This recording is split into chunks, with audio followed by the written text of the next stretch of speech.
out of 6 million other Jewish men, women, and children murdered throughout the Holocaust in the most horrific ways imaginable. How do we know this?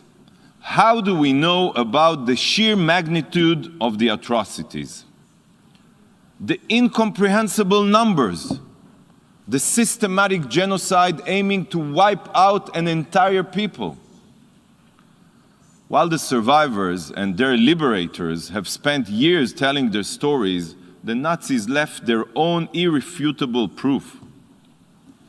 The Nazis took so much pride in their well-oiled killing machine that they took the effort, at least at the beginning of the war, to keep careful records of their crimes, making the Holocaust the most meticulously documented genocide in history.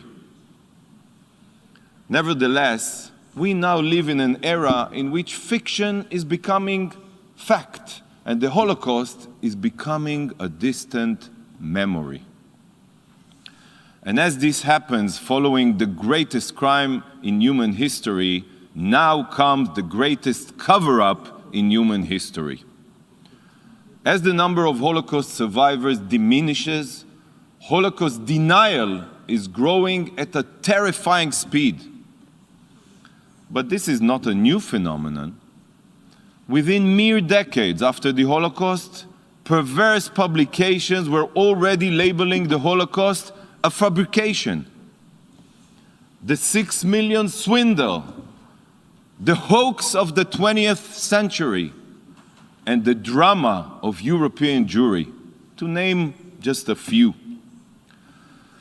The Holocaust was still gaping wound for humanity, was a gaping wound for humanity, and already claims were being made that it was all a lie. But how can you refute the irrefutable? The gas chambers still stand. The footage of Einsatzgruppen, killing squad murdering thousands, remains archived. The testimonials of so many survivors have been recorded. In the face of such clear evidence, Holocaust denial evolved and changed its form. It is said that a lie which is a half a truth is the blackest of lies. And so Holocaust denial became Holocaust distortion. Millions died, yes, but 6 million? People were killed, but systematic genocide? Concentration camps existed, but gas chambers? The Jews were targeted, but weren't they to blame? While these distortions and lies differ from denial, they both stem from the same source of bigotry, hatred, and vehement anti-Semitism. And this newer form of fabrication and Jew hatred is not only spread by extremists and fringe groups.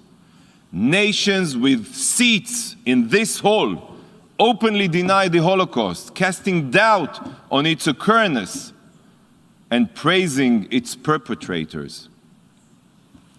Some have even run cartoon contests, seeking the best cartoon mocking the Holocaust. In fact, those that most blatantly deny that Jews suffered a genocide are the ones now threatening Jews with another genocide.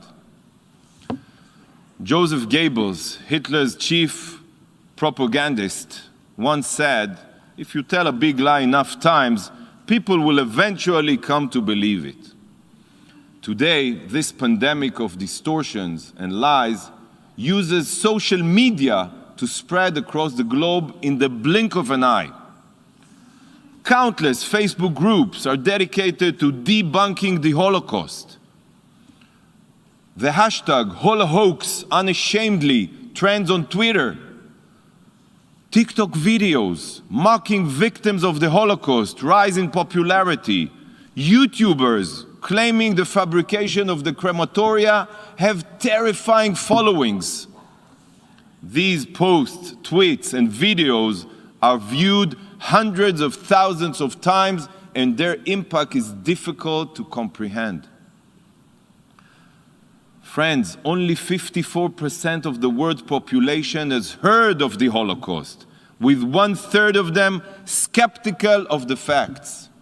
Some of them believe that the deaths have been exaggerated, while others believe that the Holocaust is a complete myth.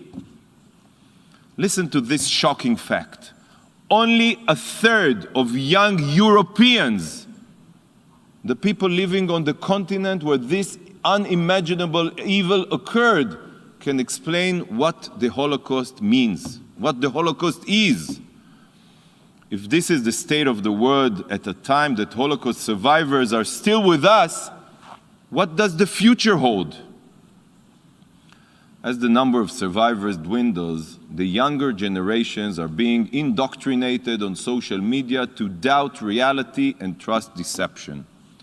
And while the internet turns into a vile breeding ground of deceit, social media platforms are shirking their responsibility. Despite their importance, these platforms do little to combat this sick phenomenon. And while this darkness grows, they place the blame elsewhere. It's not our responsibility. We are only service providers, we hear from media executives.